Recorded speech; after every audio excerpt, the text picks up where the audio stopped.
உருவாக்குகிற. ஆமா, ஏன் கோயிலுக்கு வாங்கன்னு சொல்றோம்? கோயிலுக்கு வந்தீங்கன்னாக்க நீங்க யாருன்னு காட்டுவோம். தேவன் நீங்கள் யாருன்னு காட்டுவாரு. உங்களுக்கு என்னெல்லாம் முடியும்னு தேவன் காட்டுவாரு.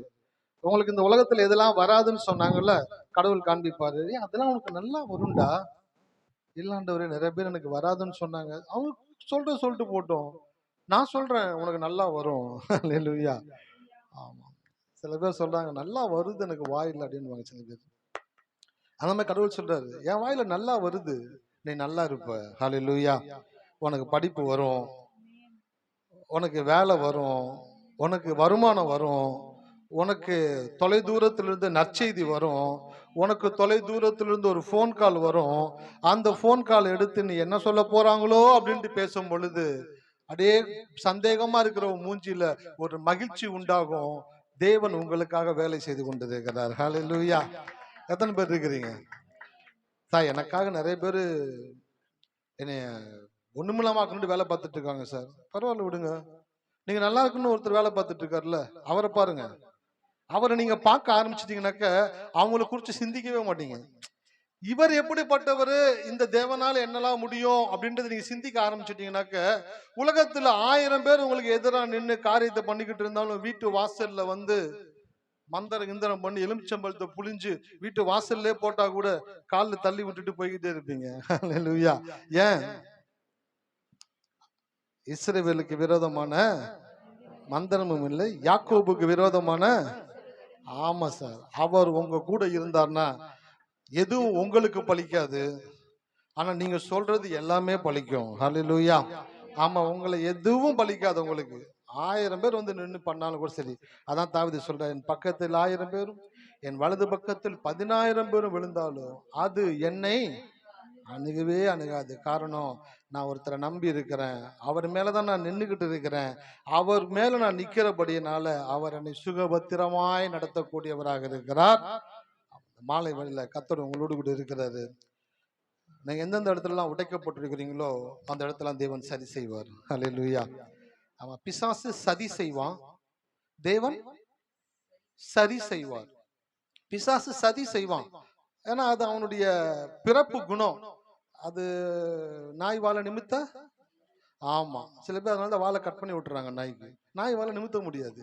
ஆண்டவர் பார்த்தாரு, இந்த நாய் வாழை நிமித்த முடியாது, சிலுவையில் என்ன பண்ணலாம், அறுத்துடலான்ட்டு அறுத்துட்டாரு.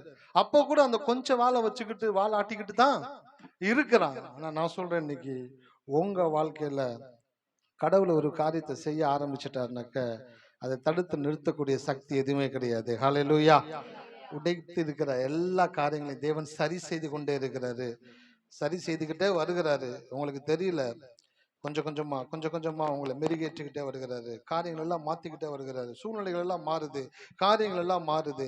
எல்லாவற்றையும் தேவன் உங்களுடைய வாழ்க்கையில சரியா செய்ய போகிறாரு. கர்த்தரை ஸ்தோத்திரிப்போமா? நன்றி நன்றி நன்றி நன்றி நன்றி நன்றி நன்றி தகப்பனே. உபாகமம் 26:19 எடுத்துக்கொள்ளுவோம். நன்றி தகப்பனே. ஓ மை ஸ்தோத்திரிக்கிறோம் ஆண்டவரே. நான் படிக்கும் போது என்னோட சேர்ந்து படிங்க. தேவன் நல்லவர்.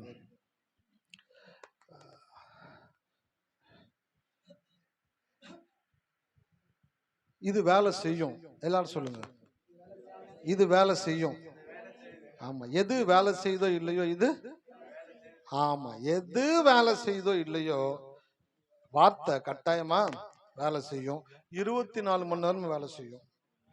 கரண்ட் இருந்தா மட்டும்தான் ஃபேன் வேலை செய்யும். பேட்டரி இருந்தாதான் டைம் பீஸ் வேலை செய்யும். ஆனா இந்த தேவனுடைய வார்த்தை எதுவுமே இல்லைன்னா கூட அது அதோட வேலையை பார்த்துக்கிட்டே இருக்கும். ஹல்லேலூயா. அதனால சொல்லும்போது சொல்லுங்க, இது எனக்கு வேலை செய்யும். டாக்டர் மாத்திரை எழுதி கொடுத்துருக்கிறாரு, அந்த மாத்திரை வாங்கி போய் டாக்டர்கிட்ட காட்டுறீங்க. டாக்டர், இந்த மாத்திரை தானா? கரெக்ட் தாம்மா, இதாம்மா மாத்திரை. இது போட்டா வேலை செய்யுமா? அவர் பார்ப்பாரு, இது போட்டா வேலை செய்யுமா? இல்லை, திருப்பி விளையாட்டி பார்த்து சொல்லுங்க. இல்லை, போட்டா வேலை செய்யும், நீங்க போடுங்க, மாத்திரை போடுங்க. இல்லை டாக்டர், போட்டா வேலை செய்யுமா? கேட்டுக்கிட்டே இருந்தாக்க டாக்டர் செட்டரை மூட்டு வீட்டுக்கு போயிட்டே இருப்பாரு. சும்மா கேட்டுட்டே இருக்க வேண்டியதுதான். கொண்டு டபக்குன்னு வாங்கி வாயில போட்டு படக்குன்னு தண்ணியை ஊற்றி டக்குன்னு உட்காருறீங்க. உட்காந்து கொஞ்சம் நேரத்தில் அப்படியே குபு குபுன்னு வேர்த்து அப்படியே ரிலாக்ஸ் ஆகி ஃப்ரீ ஆகி கொஞ்சம் ரிலாக்ஸாக உணர்றீங்க. ஆமாவா இல்லையா? டாக்டர் சொன்ன மாத்திரை என்ன கெமிக்கல் ஃபார்முலானே தெரியாம டப்புன்னு வாயில போட்டு உட்காடுறீங்களே, வேலை செய்யணும்னு நம்புறீங்களே, அதை விட 1000 மடங்கு இந்த வார்த்தை உண்மையுள்ளதாக இருக்கிறது. வேலை செய்யும். எல்லாரும் சொல்லுங்க, வேலை செய்யும். ஆமென். என்னோட சேர்ந்து சொல்லுங்க. நான் உண்டு பண்ணின எல்லா ஜாதிகளை பார்க்கிலும் புகழ்ச்சியிலும் கீர்த்தியிலும் மகிமையிலும் உன்னை சிறந்திருக்கும்படி செய்வேன். ஆமென். இப்ப அவர் நம்மளை பார்த்து சொல்லி இருக்கிறாரு. இப்ப நம்ம அவரை பார்த்து சொல்லும் பொழுது அவர் என்ன சொல்லுவார்னாக்கா, ஆமென், அப்படியே ஆகட்டும்னு தான் சொல்லுவாரு. நான் சொல்லும்போது சேர்ந்து சொல்லுங்க. நீர் உண்டு பண்ணின எல்லா ஜாதிகளை பார்க்கிலும் புகழ்ச்சியிலும் கீர்த்தியிலும் மகிமையிலும் என்னை சிறந்திருக்கும்படி செய்கிறதற்காய் ஸ்தோத்திரம் ஆண்டவரே. ஆமென். ஹல்லேலூயா. வேலை செய்யும். இது 100% வேலை செய்யும். உங்க வாழ்க்கையில ஒவ்வொரு நொடி பொழுதும் இது வேலை செய்யும். ஒவ்வொரு ஏரியாலையும் வேலை செய்யும். ஒவ்வொரு இடத்துலையும் இது வேலை செய்யக்கூடியதாக இருக்கிறது. ஆமென். ஹல்லேலூயா. இருக்கீங்களா? ஆமா. ஒரு நல்ல டான்ஸ் ஆடக்கூடிய ஒரு டான்சர் ரிகர்சல் அப்படின்ட்டு ஒரு காரியம் இருக்குது. அந்த ரிகர்சல்னு ஒரு ரூம்ல சுத்தி கண்ணாடி இருக்கும். அந்த கண்ணாடிகளுக்கு முன்பாக நின்று கொண்டு ஒரு டான்ஸ பல முறை அவன் என்ன பண்ணானுக்கு ரிகர்சல் பண்ணி பார்த்துக்கிட்டே இருக்கிறான். ரிகர்சல் பண்ண பண்ண பண்ண அந்த கண்ணாடியில பார்க்கும்பொழுது அவனுக்கே தெரியுது அவன் எந்தெந்த இடத்துல மிஸ்டேக் பண்றான்னு. திருப்பி அந்த ஸ்டெப்பை போட்டு பார்க்கறான், திருப்பி அந்த ஆக்ஷனை பண்ணி பார்க்கறான், திருப்பி அந்த பல்ட்டி அடிச்சு பார்க்கறான், டைவ் அடிச்சு பார்க்கறான், குதிச்சு பார்க்கறான், ஜம்ப் பண்ணி பார்க்கறான். அந்த கண்ணாடியில பார்த்து பார்த்து பார்த்து பார்த்து பார்த்து ஒரு சர்டன் பீரியடுக்கு அப்புறம் அவன் அந்த கண்ணாடி ரூமுக்குள்ள வந்து கால் எடுத்து வச்சோன்னு அவனை அறியாமலேயே அந்த முழு டான்ஸையும் மனப்பாடம் ஆடக்கூடியவனா மாறிடுறான். மாறி முடிச்ச உடனே அவனுக்குள்ள ஒரு நம்பிக்கை வருது.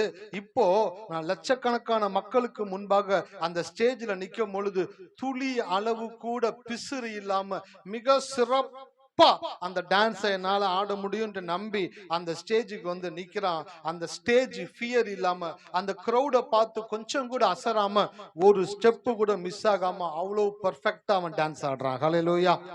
அப்ப ரிகர்சல் எவ்வளவா அவன் பார்க்கறானோ அது அவனுக்கு ஒரு பெஸ்ட் பெர்ஃபார்மன்ஸை கொடுக்கக்கூடியதா இருக்குது. அதே போலதான் நீங்க எவ்வளவா வந்து தேவனுடைய சமூகத்துல வந்து உட்காருகிறீங்களோ, எவ்வளவா பைபிளை படிக்கிறீங்களோ, எவ்வளவா செபிக்கிறீங்களோ, எவ்வளவா வார்த்தையை கேட்கிறீங்களோ, அதெல்லாம் என்னதுங்க? ரிகர்சல். சொல்லுங்க. ஆமா, ரிகர்சல் பார்த்துக்கிட்டே இருக்கிறீங்க. அங்க வந்தும் ஆலயத்துல வந்தும் நீங்க உங்களால வந்து ஃப்ரீயா வந்துட்டு ஒரு பாட்டு பாட முடியல, ஆராதிக்க முடியல, வார்த்தையை சொல்ல முடியல, வாய் வரமாட்டேங்குது. வசனத்தை சொல்லுங்கன்னு சொல்லி படிச்சு சொல்லிக்கிட்டே இருந்தாக்க சில பேர்த்துக்கு அப்படியே இறங்குது வால்யூம். பால்ராஜ் வால்யூம் மட்டும்தான் ஏறுது. வசனத்தை சொல்லிக்கிட்டு இருக்கிற அண்ணன் சொல்லுவாங்க,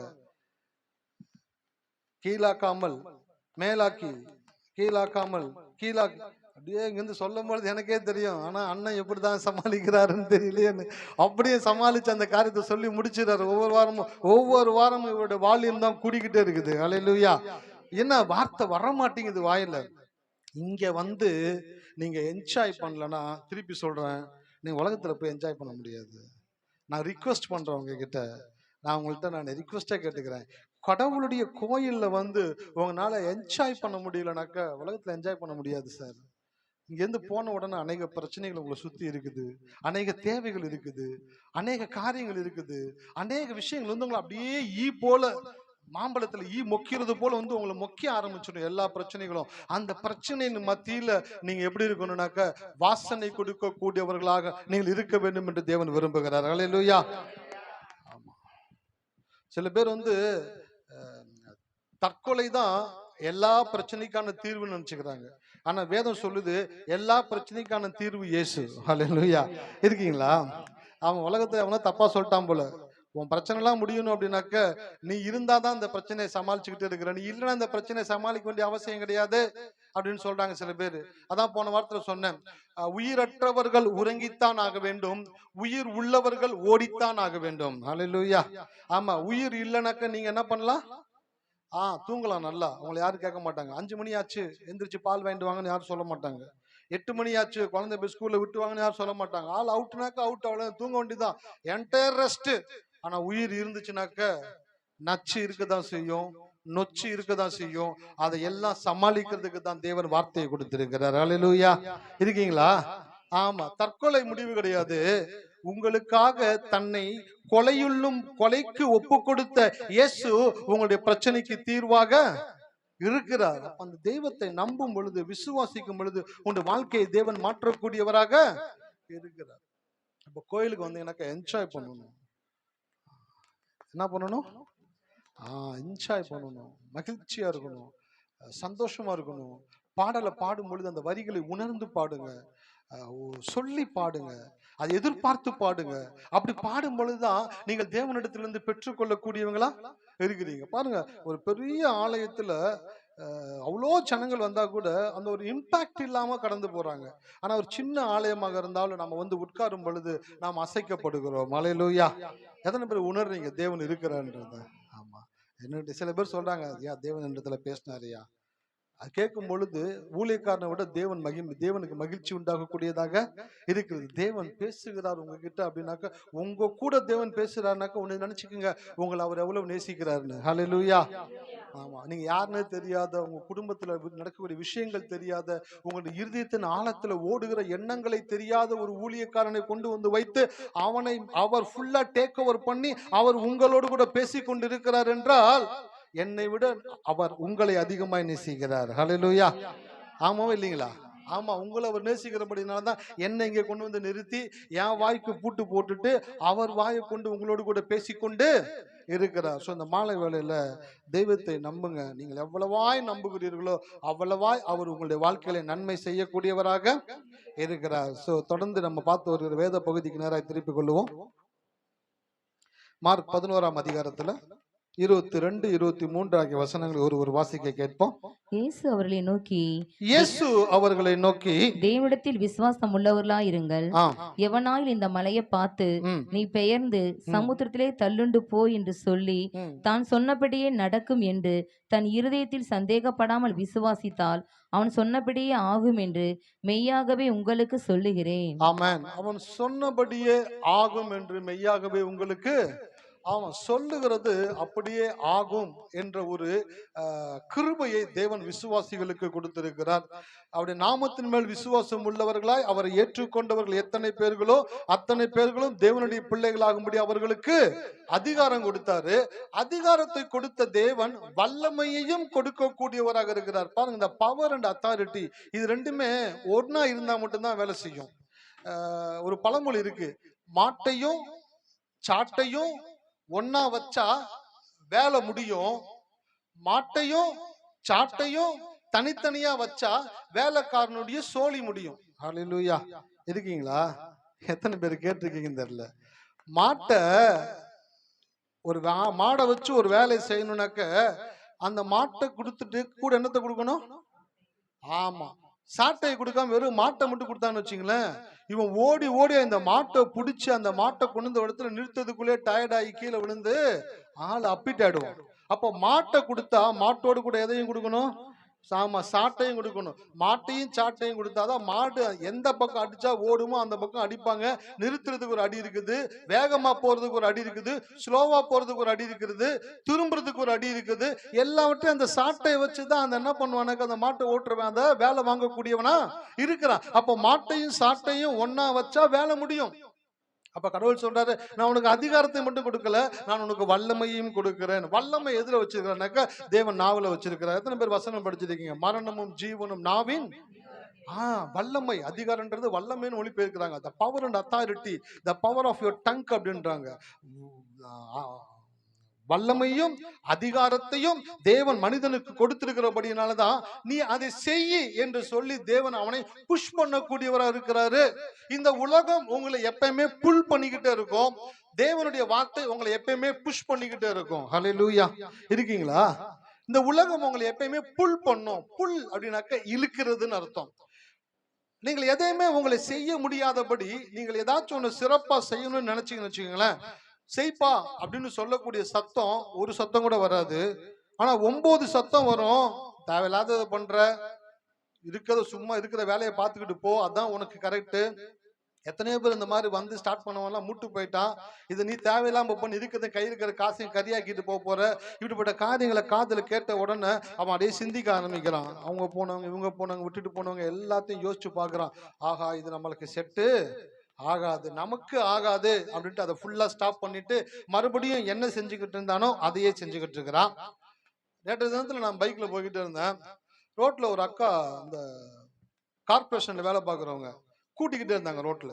நான் ரோட்ல போய்கிட்டு இருக்கிறேன். உள்ளத்துக்குள்ள கடவுளுடைய வார்த்தை அப்படியே கடந்து வந்துச்சு. இவங்களுக்கு ஒரு நல்ல எதிர்காலம் இருக்கா அப்படின்னு என்கிட்ட ஒரு சத்தம் காதுல கேக்குது. எசேக்கியேல் 37:3 ஒரு சத்தம் கேட்டுச்சு தீர்க்கதரிசிக்கு. இந்த எலும்புகள் உயிரடையுமா அப்படின்ற ஒரு சத்தம் என்ன இருந்துச்சுங்க, தீர்க்கதரிசிக்கு கேட்டுச்சு. 2 மலைக்கு நடுவில் ஒரு பள்ளத்தாக்கு.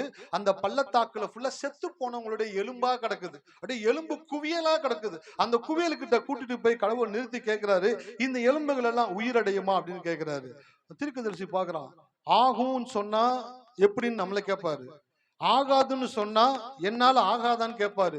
இவர்கிட்ட எப்படி சொல்லலாம் அப்படின்னாக்க, தேவரீர் அது நீர் அறிவீர் ஆண்டவரே அப்படின்ட்டு ரொம்ப ஃபென்டாஸ்டிக்கான ஒரு பதில கொடுத்து எஸ்கேப் ஆகிற தீர்க்கதரிசி அந்த இடத்துல கடவுள் பார்த்தாரு. இந்த எலும்புகள் எல்லாம் உயிரடையும்னாக்க வாயை திறந்து அந்த எலும்புகளை பார்த்து உயிர் அடைவீர்களாக சொல்லு. நீ சொல்லும் பொழுது அந்த எலும்புகளுக்குள்ள உயிரையும் அந்த உயிருக்கு தேவையான சதைகளையும் நரம்புகளையும் உருவாக்கி நான் எழுந்து நிற்கும்படி செய்யக்கூடியவராக இருக்கிறேன் என்று சொன்னார். அவன்கிட்ட அவன் சொன்னபடியே நடந்துச்சு. அதே போல கடவுள் என்கிட்ட கேட்டாரு, இந்த கூட்டுற அக்காவுக்கு ஒரு நல்ல எதிர்காலம் இருக்குதா அப்படின்னு கேட்டாரு. நான் சொன்னேன், என்ன சம்பளம் கொடுத்துட போறாங்க, மிஞ்சி போனா ஒரு 10,000 12,000 சம்பளம் கொடுப்பானுங்க.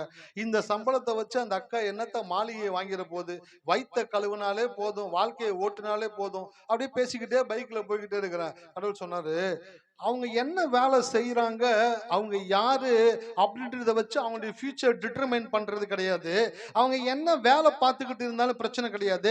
அவங்க செய்யற வேலையில கரெக்டா அந்த வேலையை செஞ்சுட்டு அவங்க தேவனை நம்பி தேவனை விசுவாசித்து இந்த தேவனுடைய ஆசீர்வாதம் தான் எனக்கு ஐஸ்வர்யத்தை கொடுக்கும் என்று விசுவாசிக்கும் பொழுது அவருடைய தலையெழுத்தை தேவன் மாற்றி எழுதக்கூடியவராக இருக்கிறார். ஹல்லேலூயா. ஆமா, இன்னைக்கு உலகம் எப்படி போயிடுச்சு அப்படின்னாக்க, நான் ரோட்ல வேலைக்கு போகும்போது அப்படியே பார்ப்பேன். இந்த ஜிஆர்டி நகைக்கடை, லலிதா நகைக்கடைக்கெல்லாம் வேலைக்கு போறவங்க டிப்டாப்பா ட்ரெஸ் பண்ணி போவாங்க. சில டைம் நகை வாங்க போகும்போது அவங்கள்ட்ட பேசுவேன், அப்படியே அவங்க எவ்வளவு சம்பளம் வாங்குறாங்கன்னு. ஏன்னா 9 மணிக்கு வரணும்னா காலையில, சரிப்பா. நைட்டு 9 மணிக்கு கடை சாத்துற வரைக்கும் வேலை பார்க்கணும், சரி. ஞாயிற்றுக்கிழமை திறந்து வச்சிருப்பாங்க, ஏதோ மாசத்துல 1 நாள் 2 நாள் லீவ் கட்டா கொடுப்பாங்க, சரி. எவ்வளவுதான் சம்பளம் கொடுக்குறாங்க, எல்லாம் பிடிப்புலாம் போக எங்களுக்கு ஒரு 17,000 17,500 வரும்னு. நானே பாக்குறேன். அவன் இங்கிலீஷ் பேசுறான், ஹிந்தி பேசுறான், டீசெண்டா இருக்கிறான், ட்ரெஸ் அயன் பண்ணி போட்டிருக்கிறான். இவ்வளோ வேலையும் பண்ணி 30 நாளும் வேலைக்கு போய் 17,500 18,000 சம்பளம் கொடுக்குறாங்க. அந்த சம்பளத்தை குறிச்சு அதை வச்சு தன் வாழ்க்கை எப்படி இருக்குன்றதை யோசிக்க கூட முடியல. அவனுடைய திருமண காரியங்கள், அவனுடைய எதிர்காலம், அவனுடைய சேவிங்ஸ், அவனுடைய ஃபியூச்சர் எதையுமே டிட்டர்மைன் பண்ண முடியாம அப்படியே கண்ணை கட்டி விட்ட மாதிரி ஓடிக்கிட்டே இருக்கிறான். காலைல போறான், நைட் ஆயிடுது. துவைச்சு ட்ரெஸ்ஸை காய போட்டுட்டு ட்ரெஸ் காயறதுக்குள்ள அவன் தூங்கி எழுந்துச்சு திருப்பி அந்த ட்ரெஸ்ஸை மாட்டிட்டு திருப்பி வேலைக்கு போறான். அடுத்து என்ன நடக்கும், சம்பளம் எக்ஸ்ட்ரா கட்டா வேலையை விட்டு போன்றானுங்க.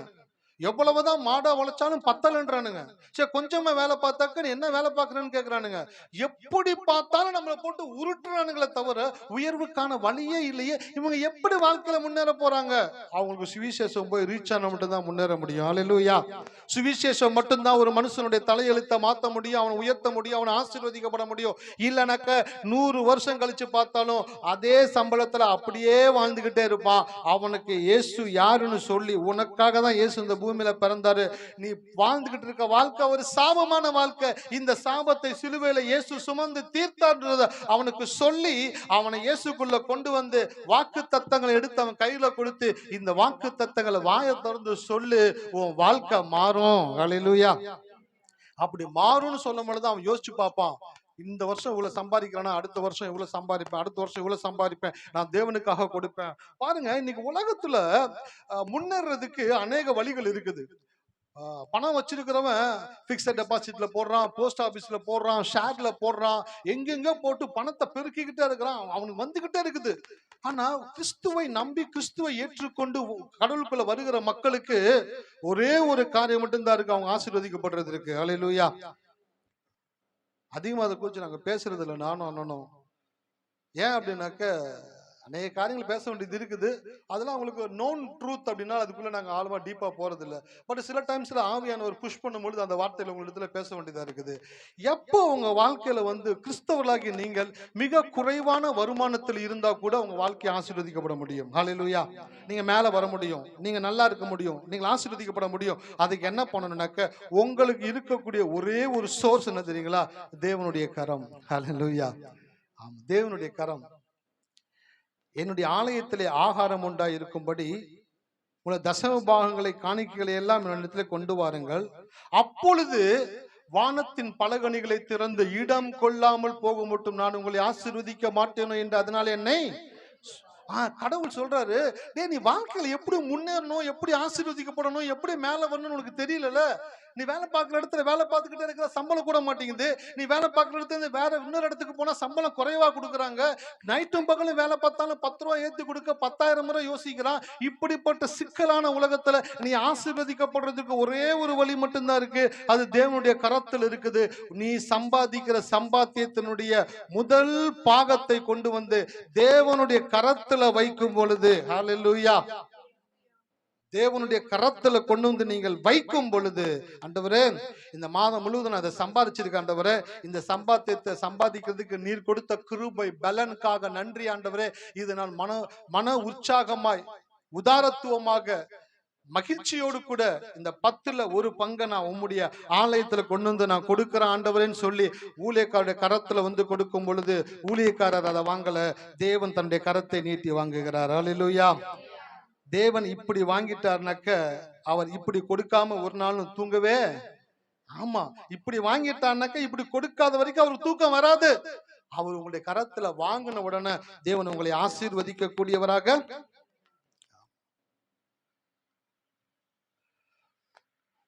தேவன் கொடுன்னு சொன்னதை கொடுக்காம, தேவன் கொடுன்னு சொல்லாததை கொடுத்தீங்கன்னாக்க, தேவன் வாக்கு பண்ணினதை அடையாம தேவன் வாக்கு பண்ணாததை அடைவீங்க. ஹல்லேலூயா. அதான் சார் பார்த்தோம், என்னடா இந்த வாரம் எதுவும் போட்டு குழப்பலையே, ஏதாச்சும் வாரம் ஒண்ணு குழப்புவாரு, இந்த வாரம் ஒன்னும் குழப்பலையே அப்படின்னு சில பேர் யோசிக்கிறீங்களே. என்னன்னா, கடவுள் இத குடுடான்னு சொல்லியிருக்கிறாரு, தசம பாகத்தை. ஆமா, என்னுடைய ஆலயத்துல குடுன்னு சொல்லியிருக்கிறாரு. காணிக்கை உற்சாகமா குடுன்னு சொல்லியிருக்கிறாரு. ஏன் சொல்லியிருக்கிறாரு? நீ அதை கொடுக்கும் பொழுது அதுல வைத்து உன்னை இன்னும் அதிகமாய் தேவன் ஆசீர்வதிக்க விரும்புகிறார். இதை டேஸ்ட் பண்ணிட்டான்னு வச்சுக்கணும். ஒருத்தன் மனைவி சொன்னாலும் கேட்க மாட்டான், வீட்டுக்காரர் சொன்னாலும் கேட்க மாட்டாங்க. நான் கடவுளுக்கு கொடுத்தே தீருவேன், நான் சாப்பிட்றனோ இல்லையோ, ஸ்கூல் ஃபீஸ் கட்டுறனோ இல்லையோ, வாடகை கட்டுறனோ இல்லையோ, இதை முதல்ல எடுத்து கடவுளுக்குன்னு வச்சிடறேன் அப்படின்ட்டு கடவுளுக்குன்னு வச்ச உடனே கடவுள் குடுன்னு சொன்னதை கொடுக்குறீங்களா, அப்ப கடவுள் வாக்குத்தத்தம் பண்ணது உங்க வாழ்க்கையில நடக்கக்கூடியதாக இருக்கிறது. ஹல்லேலூயா. சில பேரை நான் பார்த்திருக்கேன், என்கிட்ட கேட்டிருக்கிறாங்க, ஐயா மொத்த தசம பாகத்தையும் கோயில்ல தான் கொடுக்கணுமா? சரி, வேற எங்க கொடுக்கறது உத்தேசம் உங்களுக்கு? இல்லையா, நான் ஒரு 50,000 சம்பாதிக்கிறேன், சந்தோஷம், கர்த்தருக்கு ஸ்தோத்திரம், அதுல 5,000 ரூபாய் வருதுயா, சரி என்ன பண்ண போறீங்க? ஐயா நான் 2,000 ரூபாய் கோயில்ல கொண்டு கொடுத்துட்டு, பாரா என்னோட ஸ்மார்ட்டான மூவா இருக்கு, நம்ம கூட கத்துக்கல, என்னம்மா சொல்லுங்க. அந்த 3,000 ரூபாய நான் கொஞ்சம் கொஞ்சமா பிரிச்சு, சரி அந்த ஊழியம் இந்த ஊழியம் இவங்களுக்கு அவங்களுக்கு எல்லாத்துக்கும் கொடுத்துட்டேனாக்க எனக்கு கொஞ்சம் திருப்தியா இருக்கும்யா. உனக்கு ஆத்தும திருப்தி வேணுமா, ஆத்தும பலன் வேணுமா? ரெண்டு இருக்குது. சாட்டிஸ்பாக்சன் ஒண்ணு இருக்குது, இன்னொன்னு செட்டில்மெண்ட் ஒண்ணு இருக்குது. திருப்தி வேணுமா, பலன் வேணுமா? ஆத்தும திருப்தி வேற, ஆத்தும பலன் வேற. கடவுள் சொன்னதை கொண்டு கடவுளுடைய காரியத்துல கொடுத்துட்டு நீ போனா பின்னாடி உனக்கு தேவன் ஆசீர்வாதத்தை அனுப்பிக்கிட்டே இருப்பாரு. கடவுள் குடுன்னு சொன்னதை உட்கார்ந்து சாக்ரட்டிஸ் மாதிரி பிரிச்சு பகுத்து வகுத்து கூட்டி கலைச்சு எல்லாத்தையும் பிரிச்சு லெட்டரை போட்டு தனித்தனியா தனித்தனியா தனித்தனியா எல்லாத்துக்கும் அனுப்பிச்சுட்டு பாடா. சில பேர் கோயிலுக்கு போயிட்டு வரும் பொழுது 5 ரூபா 10 ரூபா காயின்லாம் உள்ள வச்சிருப்பாங்க. எடுத்து வெளியில வந்துட்டு அப்படியே பார்ப்பாங்க. எவனுக்கு கை நிறைய அடி வாங்கியிருக்குது, எவன் வந்து உசுறு ஊசல் அடிக்கிட்டு இருக்குது, மோசமான பிச்சைக்காரன் எவன்னு பார்ப்பாங்க. பார்த்து அவன் கையில அந்த 5 ரூபாயை போட்டுட்டு கடவுள் அவருக்கே போன சொன்ன மாதிரி போட்டுட்டு திருப்தியா வெளியில வருவாங்க. மூஞ்சியை பார்க்கும் பொழுது என்னன்னாக்க, கடவுளே உங்கள்கிட்ட சொல்லி அனுப்பிச்சுக்கிறார் போல, நீ வெளியில போ, வலது பக்கத்துல 3வது இடத்துல ஒருத்தர் கிழிஞ்ச லுங்கி போட்டு உட்கார்ந்து இருப்பான், அவனுக்கு அந்த காசு கொடு அப்படின்னு கடவுளே சொன்னது போல கொடுத்துட்டு திருப்தியா வருவாங்க. திருப்தி வேணுமா, பலன் வேணுமா? அல்லேலூயா. நிறைய பேர் திருப்தியிலே வாழ்ந்துகிட்டு இருக்காங்க, சுத்திக்கிட்டு இருக்காங்க. திருப்தியா இருக்கு சார், நான் கொடுத்துட்டேன். கடவுள் சொன்னபடி கொடுத்தீங்களா? இல்ல கடவுள் சொல்லாதபடி கொடுத்தீங்களா? கடவுள் சொல்லாதபடி கொடுத்தீங்கன்னா நீ கடவுள்கிட்ட வந்து கேட்கவே முடியாது. இப்ப நான் ஒரு விஷயத்த சொல்றேன், இதை பண்ணுங்கன்னு சொல்றேன், அதை பண்ணிட்டு வந்து என்கிட்ட சொன்னீங்கன்னாக்க எனக்கு மகிழ்ச்சியா இருக்கும். நான் என்ன பண்ணுவேனாக்கா, உங்களுக்கு என்ன பண்ணுவேனாக்கா, ஒரு நன்மையை கொடுப்பேன். நான் சொன்னதை முழுசா தப்பு தப்பா பண்ணிட்டு வந்து நிக்கிறீங்க. பண்ணிட்டேன் சார். என்ன பண்ணீங்க சார்? அந்த 3வது கடையில் 1000 ரூபாய் கொடுக்க சொன்னீங்கல்ல, ஆமா. 2வது கடையில் 1000 ரூபாய் கொடுத்துட்டேன். குடி மொழுகுச்சு. முதல்ல வாடா, எந்த கல்ல கொடுக்க சொன்னா எதுல கொடுத்துட்டு வந்து இருக்கிற, வாங்க முதல்ல காசை பிடிங்க, அந்த கல்ல கொண்டு போய் கொடுக்கிற மாதிரி. சிரிப்பா இருக்கும், ஆனா ரொம்ப சீரியஸான விஷயம். ஹல்லேலூயா. ஒரு கிறிஸ்தவன் ஆசீர்வதிக்கப்பட முடியும்னாக்க அது தேவனுடைய காரியங்கள்ல கொண்டு வந்து கொடுக்குறான் பாத்தீங்களா, அதனால மட்டும்தான் ஆசீர்வதிக்கப்பட முடியும். நீங்க ஸ்மார்ட் மூவ்லாம் பண்ணீங்க, நீங்க பிரில்லியண்டா யோசிச்சீங்கன்னாக்கா உங்க வாழ்க்கையில ஆசீர்வாதம் வர்றதற்கான வாய்ப்பே கிடையாது. சம்பாதித்த உடனே அதை எடுத்து அதை ஜபம் பண்ணி அதை கொண்டு வந்து ஆலயத்துல கொண்டு வந்து ஊழியக்கார கையில கொடுத்து ஜெபிக்கும் பொழுது தேவன் பார்க்கிறார், என் பிள்ளை நான் சொன்னதை ரொம்ப சரியா பண்ணிருக்குன்னு சொல்லி அவர் திருப்தியாகி உங்களை ஆசீர்வதிக்கும் பொழுது, ஈசாக்கு தன்னுடைய பசங்களை எப்படி ஆசீர்வச்சாருங்க சொல்லுங்க? ஈசாக்கு யாருன்னு கேக்குறாங்க யாரும். நான் ஒரு சர்ச்சுக்கு போனேன் வெள்ளிக்கிழமை. அந்த அம்மா நம்ம கிட்ட கம்பு மட்டும் தான் இல்ல, கையில இருந்துச்சுன்னு வச்சுங்களேன், பவுலுடைய வாரிசுல வர்றாங்க போல அவங்க. நான் உங்களிடத்துல அன்போடு வரட்டுமா பிறம்போடு வரட்டுமான்னு கேட்டது போல அவங்க பிறம்போடு தான். பம்பு கொடுக்கல யாரும், கம்பு கொடுத்துருந்தாங்க. வார்த்தை கம்மிங் அப்படின்னு வந்து படார் படார் படார் படார்னு போட்டு வெளுத்து எடுத்துருப்பாங்க எல்லாத்தையும். பேசுங்க, மண்ணு மண்ணு அப்படின்றாங்க. நான் பார்த்தேன் சார், எங்க சபையில எல்லாம் வந்துட்டு சொல்லுங்க சொல்லுங்கன்னு சொன்னா கூட ஒரு எழுத்து மூச்சு காத்து கூட வராது. எல்லாரும் அப்படியே மூச்சடைச்சிருப்பாங்க. ஊழியக்காரே பேசி ஊழியக்காரே ஒரு சொல்யூஷனுக்கு வந்து ஊழியக்காரே முடிக்கணும். ஆனா இந்த அம்மா இப்படி இருக்கிறாங்களே. அல்லேலூயா. நான் சொல்றேன், கர்த்தருடைய ஆலயத்துல வந்து கர்த்தருடைய சொன்ன வார்த்தையை கேட்டு அதன்படி நீங்கள் கொடுக்குறீங்க பாத்தீங்களா, இந்த கொடுக்கறது தான் முதலாவது கீழ்ப்படிதல். அது நிறைய பேருக்கு தெரியாது பாருங்களேன். ஐயா நான் வெள்ளை துணியே போடுறேன்யா, ஐயா நான் செருப்பு போடாம வர்றேன்யா, ஐயா நான் முட்டிங்கான்லயே வர்றேன்யா, அதெல்லாம் 2வது. முதல் கீழ்ப்படுதல் என்ன தெரியுங்களா, கொடுக்கிறது. ஏன் முதல் கீழ்ப்படுதல் தேவன் கொடுக்கறதுல பாக்குறாரு தெரியுங்களா? கொடுத்தீங்கன்னா தான் நீங்க அடுத்து ஆசீர்வதிக்கப்பட முடியும். நீங்க ஆசீர்வதிக்கப்பட்டாதான் நீங்க அடுத்தடுத்த காரியங்களை உங்களுடைய வாழ்க்கையில செய்ய. அப்போ கொடுக்கிறது தான் மிக முக்கியமான கீழ்ப்படுதலுடைய முதல் படி. அந்த படியை ஒருத்தன் தாண்டிட்டானாக்க ஒவ்வொரு படியும் தேவன் அவனை தூக்கி கொண்டு போவார். அல்லேலூயா. அவன் சுமந்து கொண்டு போவார், அவனை தோல்ல வச்சு தேவன் கொண்டாடுவாரு. என் புள்ள என் வார்த்தை கேட்டு சொன்னபடி செஞ்சிருக்கிறபடினால நான் சொன்னதை எல்லாம் அவனுக்கு செய்வேன். அல்லேலூயா. இருக்கீங்களா? இப்ப சொல்லி சொந்தமாக்குங்கள். தேவன் என்ன கொடுத்திருக்கிறாரு? வல்லமையும் அதிகாரத்தையும் கொடுத்திருக்கிறார். அந்த அதிகாரத்தை பயன்படுத்துறது தான் கோயில் வந்து உங்களுக்கு கத்துக் கொடுக்கிறோம், எப்படி அதை பயன்படுத்த முடியும்னு சொல்லிட்டு. தேவ வார்த்தையை அதிகமாய் பயன்படுத்துகிறவனை தேவன் அதிகமாய் பயன்பட செய்வார். இன்னைக்கு செய்தி இதுதான். ஹல்லேலூயா. நம்ம போன வாரம் ஒரு செய்தி கொடுத்தோம். என்ன கொடுத்தோம்? தேவ வார்த்தையை தண்ணீரை போல பயன்படுத்தணும். தண்ணியை பயன்படுத்துறது போல பயன்படுத்தணும். உங்களுக்கு எப்படிலாம் செய்தி கொடுக்கலாம்னு யோசிக்கிறதுக்கே டைம் ஆயிடுது. அதுக்கப்புறம் தான் அந்த வசனத்தை தியானிக்க வேண்டியதா இருக்குது. நீங்க தண்ணியை பாத்தீங்களா, தண்ணியை யூஸ் பண்ணும் பொழுது அவங்க மைண்ட்ல வந்துடணும். ஊழியக்காரர் சொன்னாரு தண்ணியை பயன்படுத்த போல வார்த்தையை பயன்படுத்த சொன்னாரு. அப்ப மூஞ்சில் அடிக்கும் பொழுது, கர்த்தர் எனக்கு வெளிச்சமும் எனக்கு நீதியும் எனக்கு மீட்புமா இருக்கிறார், கர்த்தர் எனக்கு பலனா இருக்கிறார். பேஸ்ட வச்சு தேய்க்கும் பொழுது கர்த்தர் எனக்கு பரிபூர்ண ஆரோக்கியத்தை கொடுத்திருக்கிறார். என் பற்களை எல்லாம் உறுதியாக்கி இருக்கிறார். அடுத்து மூஞ்சி கழுவுறீங்க, என் மூஞ்சியை தேவ பிரகாசத்தினால கர்த்தர் நிறைத்திருக்கிறார். அடுத்து வேலைக்கு போறீங்க, வேலைக்கு போகும்போது தண்ணியை பயன்படுத்தினா வேலைக்கு போறேன், இந்த வேலையில கர்த்தர் எனக்கு பரிபூர்ண ஆசீர்வாதத்தை கொடுப்பாரு. நான் ரொம்ப திறன்பட செய்வேன், நான் எல்லாத்தையும் சிறப்பா செய்ய எனக்கு கிருபை கொடுப்பார். இதுதான் தண்ணி போல பயன்படுத்துறது. ஹல்லேலூயா. வெளியில யாராச்சும் கேட்டு இருந்தாங்கன்னாக்கா பாப்பாங்க, பாடுறா யாரோ தண்ணியை பயன்படுத்தணும்னு சொல்றாங்களே அப்படின்னு பாட்டிலோட வந்துருவாங்க டக் டக் டக்குன்னு. யாருப்பா தண்ணியை பயன்படுத்த சொன்னது? அண்ணா இந்த தண்ணியை பயன்படுத்த சொல்லனா, நான் வார்த்தைன்ற தண்ணியை பயன்படுத்த சொன்னேன். ஹல்லேலூயா. அப்ப வார்த்தையை தண்ணியை போல பயன்படுத்தணும். இன்னைக்கு ஒரு காரியம் எடுத்து வந்திருக்கிறேன். தேவ வார்த்தையை அதிகமாய் பயன்படுத்துகிறவனை தேவன் அதிகமாய் பயன்பட. அதான் காலையில சொன்ன ஒரு காரியத்தை, ஆலயம் என்பது அடிமைகளை, ஆலயம் என்பது அரசர்களை உருவாக்குகிற இடம். நீங்களாம் யாருங்க? வசனம் தான் சொல்லுது, எடுத்து வாட்சி பாருங்க புதிய ஏற்பாட்டுகள்ல. நீங்களோ அந்தகாரத்தில் நின்று தம்முடைய ஆச்சரியமான ஒளி நிலத்திற்கு வரவழைத்தவருடைய புண்ணியங்களை அறிவிக்கும்படிக்கு தெரிந்து கொள்ளப்பட்ட சந்ததியாயும் ராஜரீகமான ஆசாரிய கூட்டமாயும் பரிசுத்த ஜாதியாயும் அவர் சொந்த ஜனமாயும் இருக்கிறீர்களே. நீங்கள் யாருன்னு கடவுள் சொல்ற? நீங்க ராஜாக்கள் அப்படின்றாரு. இந்த கேஜிஎஃப்னு ஒண்ணு இருக்குது, எத்தனை பேருக்கு தெரியும்?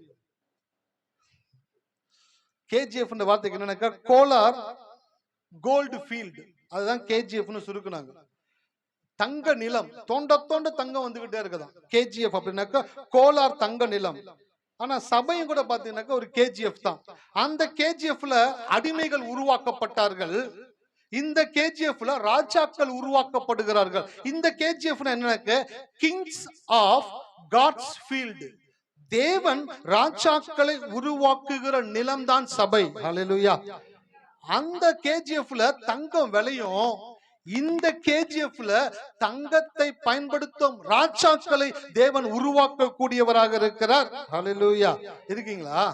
ஆமா, நீங்களா ராஜாக்களாக இருக்கிறீங்க. நீங்களா ராணிய போல தேவன் உங்களை பார்க்கிறாரு.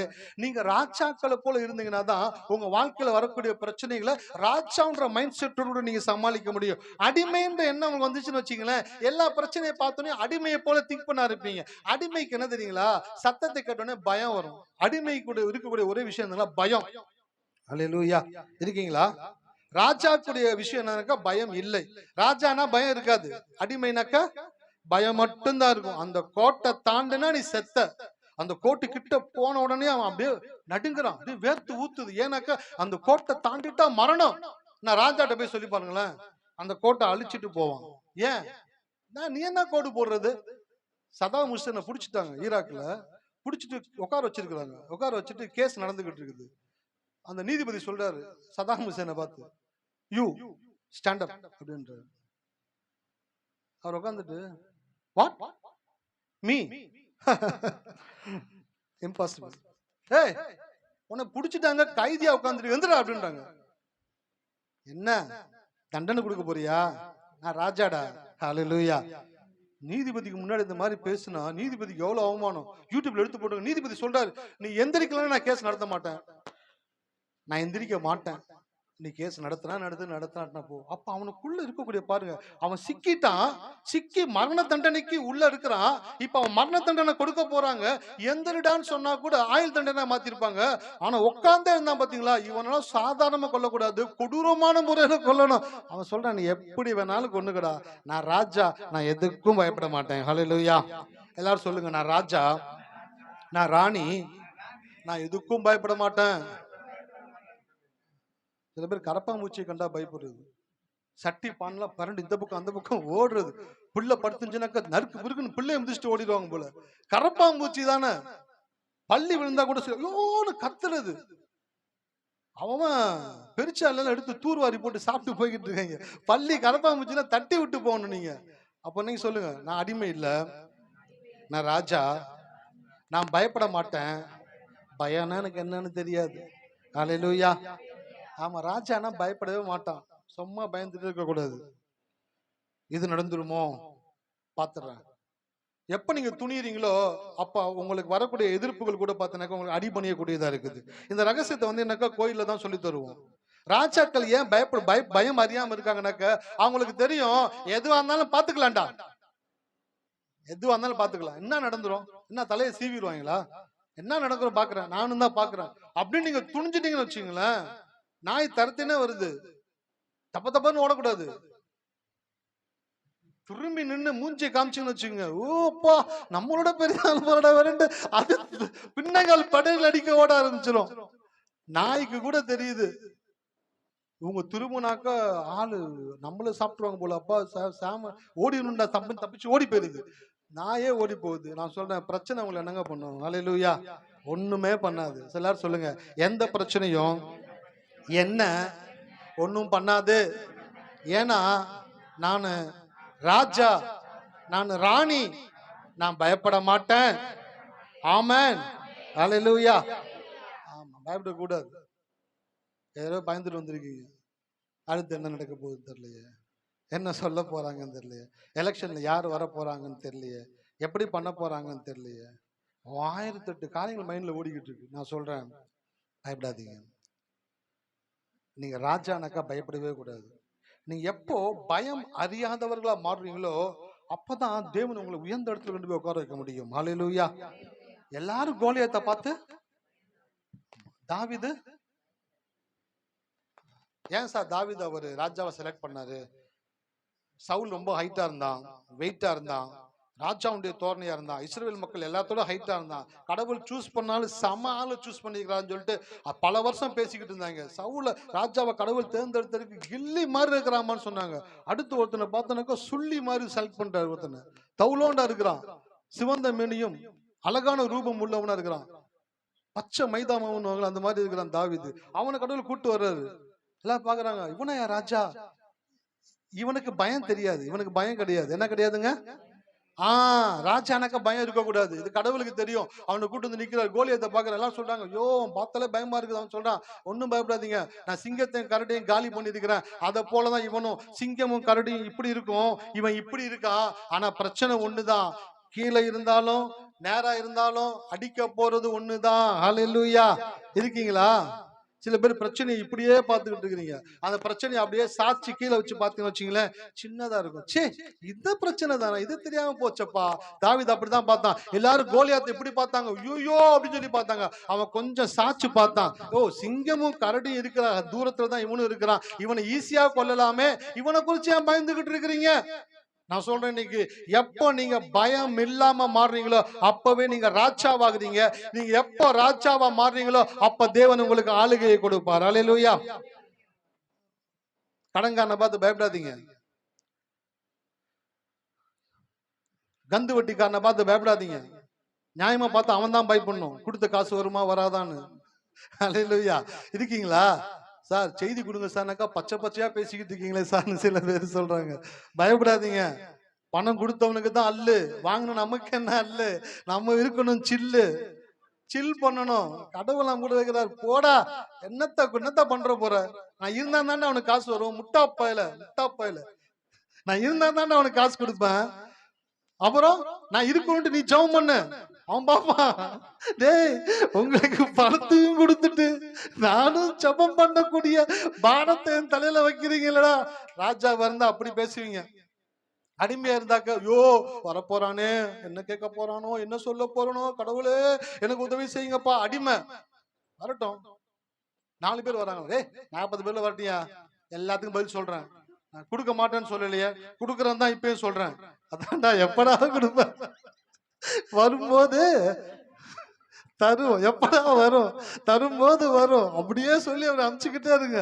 நான் சொல்லட்டுங்களா, இந்த கடவுளை புரிய ஆரம்பிச்சுன்னு வச்சுக்கங்களேன், ராஜாவை போல மாறிடுவீங்க. உங்ககிட்ட கேட்க வர்றவங்க கூட உங்களுடைய அந்த தோரணையை பார்த்த உடனே, சரிம்மா கொஞ்சம் பார்த்து கொடுங்க, கொஞ்சம் பொறுமையா கொடுங்க, கொஞ்சம் சீக்கிரம் கொடுக்க பாருங்கம்மா, கொஞ்சம் ரொம்ப இழுக்காதீங்கம்மா, போ பாக்குறேன். ராஜாவை போல பேசி பழகிட்டீங்கன்னாக்க உங்க வாழ்க்கையில தேவன் எல்லாவற்றையும் மாற்றக்கூடியவராக இருக்கிறார். ஹல்லேலூயா. அப்ப நீங்க யாருங்க? அடிமைகள் அல்ல, அரசர்களாக இருக்கிறீங்க. ராஜாவை போல இருக்கணும், ராஜாவை போல கொடுக்கணும். ஹலோ சார், என்ன சார் சுத்தி கடைசி அங்கே வந்துட்டீங்க? ஆமா, ஒரு வீடியோ ஒண்ணு பார்த்தேன். டொனால்டு ட்ரம்ப் அமெரிக்க தேசத்தில் இருக்கக்கூடிய ஒரு பெரிய பணக்காரன் ஏதோ ஒரு மீட்டிங்ல உட்கார்ந்து இருக்கிறாரு. அப்ப அந்த ஏழை பிள்ளைங்களுக்குலாம் வந்துட்டு இது எடுக்கிறாங்க, ஆர்ஃபனேஜ்ல காணிக்கை எடுக்கிறாங்க. காணிக்கைனாக்க நம்ம காணிக்கின்றோம், அவங்க வந்துட்டு டொனேஷன்ஸ் எடுக்கிறாங்க. எடுக்கும்போது வீடியோக்காரன் கரெக்டா அவரை ஃபோக்கஸ் பண்ணிட்டான். அவர் என்ன பண்றான்னாக்க பையில இருந்து பணத்தை எடுத்து அப்படியே கையில எண்றாரு. நம்ம என்னும்ல சொல்லித்தரணுமா யாருக்காச்சும்? எங்க வீட்டாண்ட ஒரு பையன் வந்துட்டு ஊதுபத்தி விற்க வந்தான். கண்ணு தெரியல அவனுக்கு. ஊதுபத்தி விற்க வந்த பையன் வந்து நின்றுட்டு, அண்ணா அங்கிள் அப்படின்னு கூப்பிட்டான். நான் நேரா போயிட்டு, தம்பி யாரா தம்பின்னு கேட்டேன். நான் ஊதுபத்தி வாங்கிக்கங்கண்ணா.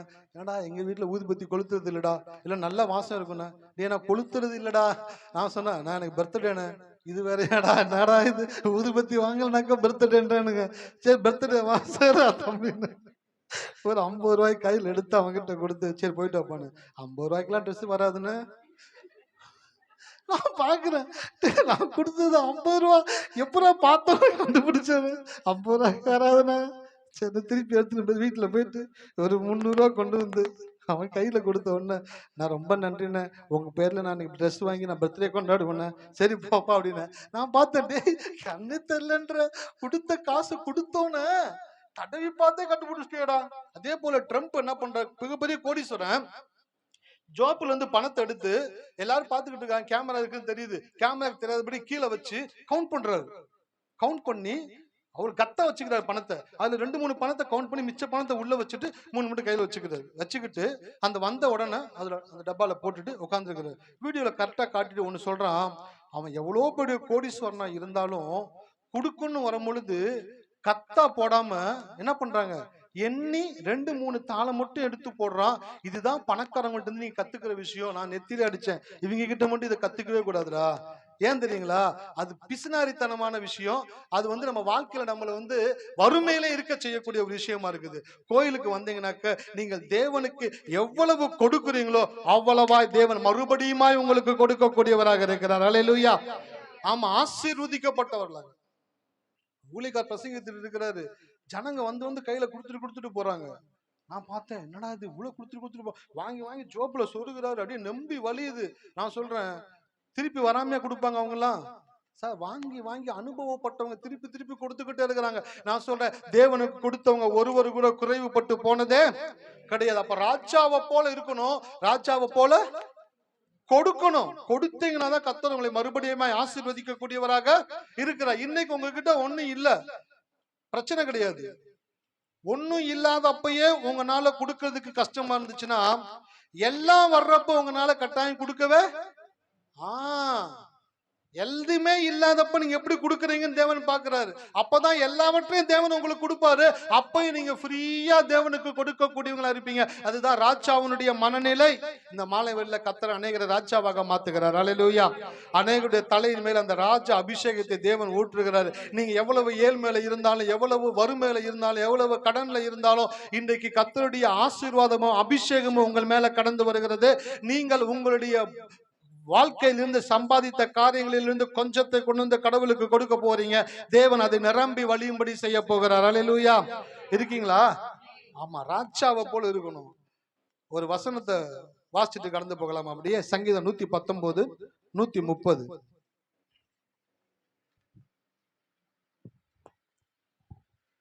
உம்முடைய வசனத்தின் பிரசித்தம், உம்முடைய வசனத்தின் பிரசித்தம் வெளிச்சம் தந்து பேதைகளை உணர்வுள்ளவர்களாக்கும், பேதைகளை உணர்வு உள்ளவர்கள் ஆக்கும்.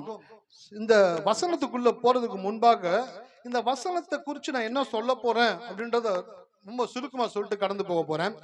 புகைப்பிடிப்பவர்கள் தீப்பெட்டி வைத்திருப்பார்கள். எல்லாம் தெரிஞ்சது தானே, வேற ஏதாச்சும் சொல்லுங்க. சரி, லைட்டர் வச்சிருப்பாங்க அப்படின்னு எடுத்துக்கங்க.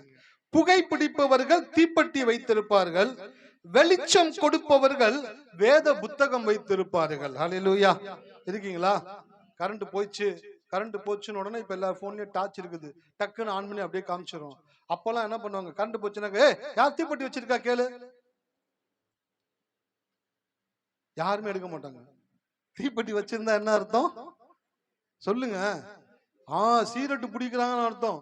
அப்படியே வச்சு அமுக்குறது, பெட்டியை நசுக்கிறது போட்டேடா பாவீங்களா. இன்னைக்குன்னு பார்த்தேன், டப்பா வச்சுன்னு வந்துட்டேன். இன்னைக்குன்னு கரண்ட் போச்சு, தீப்பெட்டி வச்சிருக்கிறது யாரு, தீப்பெட்டி வச்சிருக்கிறது யாரும், ஊரையே கூட்டிக்கிட்டு இருக்காங்களடா அப்படின்னு சில பேர் பொங்குவாங்க. அப்ப புகை பிடிக்கிறவர்கள் என்ன வச்சிருப்பாங்க? ஆமா, சீரட் இருக்கோ இல்லையோ, பீடி இருக்கோ இல்லையோ, தீப்பெட்டி கட்டாம வச்சிருப்பாங்க. ஏன்னா கடையில போனாக்க சீடி டக்குன்னு பீடி சீரட் வாங்கிடலாம், தீப்பெட்டி வாங்க முடியாது. டக்குன்னு அங்கிட்டு போயிட்டு ஓரமா நின்று அடிக்கிறதுக்கு தீப்பெட்டி நம்மகிட்டே இருக்குன்னு சொல்லிட்டு வெளியில போறவங்க சீரட் குடிக்கிறவங்களாம் பாத்தீங்கன்னா வெளியில போகும்போது போன் எடுக்கிறாங்களோ, வண்டி சாவி எடுக்கிறாங்களோ இல்லையோ, சாமியை கும்பிட்டு தீப்பெட்டியை எடுத்து உள்ள வைப்பாங்க. ஏன்? தீப்பெட்டி வச்சிருந்தாக்க புகை பிடிக்கிறாங்கன்னு அர்த்தம். புகை பிடிப்பவர்கள் தீப்பெட்டி வைத்திருப்பார்கள், வெளிச்சம் கொடுக்கிறவர்கள் வேத புத்தகம் வைத்திருப்பார்கள். ஹல்லேலூயா. ஆமா, பைபிள் வச்சிருந்தா நீங்க என்ன கொடுக்கணும்? ஆமா, யாருக்கு கொடுக்கணும்? இருளில் இருக்கிறவனுக்கு வெளிச்சத்தை கொடுக்கணும். இருளில் இருக்கிறவனுக்கு வெளிச்சத்தை கொடுக்க வேண்டும் என்பதற்காக தான் தேவன் உங்களை ரட்சித்து உங்களுடைய கரத்துல வேத புத்தகத்தை கொடுத்திருக்கிறார். அப்போ வேதம் உங்க கையில இருந்தனாக்கா நீங்க வெளிச்சம் கொடுக்கணும். புகை பிடிக்கிறவங்க கிட்ட தீப்பொட்டி இருக்கும், வெளிச்சம் கொடுக்கிறவங்க கிட்ட வேத புத்தகம் இருக்கும். இந்த சங்கீதம் 119 130 உம்முடைய வசனத்தின் பிரச்சித்தம் வெளிச்சம் தந்து பேதைகளை உணர்வு உள்ளவர்களாக்கும். பாருங்க, இன்னைக்கு மக்கள் ஏதாச்சும் ஒரு வேலை செஞ்சு வைத்த கழுவி பொழப்ப நடத்தினா போதும் அப்படின்ற மக்கள் தான் இன்னைக்கு 90% மக்கள் வாழ்ந்துகிட்டு இருக்காங்க. ஏதோ ஒரு வேலைக்கு போறோம், ஏதோ ஒரு வேலைக்கு போறோம், எதையோ சம்பாதி, வைத்த கழுவு, பொழப்ப நடத்து, எப்படியோ ஓட்டு வண்டிய. அப்படிப்பட்ட மனநிலையில தான் இன்னைக்கு மக்களை வந்து பிசாசு என்ன பண்றானாக்க அவங்களை அப்படியே டம்ப் பண்ணி வச்சுட்டான். அவங்களும் அப்படியே ஏதோ ஒரு படிச்சு ஏதோ ஒரு வேலைக்கு போய் எதையோ சம்பாதிச்சு ஏதோ ஒண்ணு செஞ்சு ஒரு வாட்ஸ்அப்ல ஒருத்தர் வீடியோ போட்டோ போட்டிருக்கிறாரு.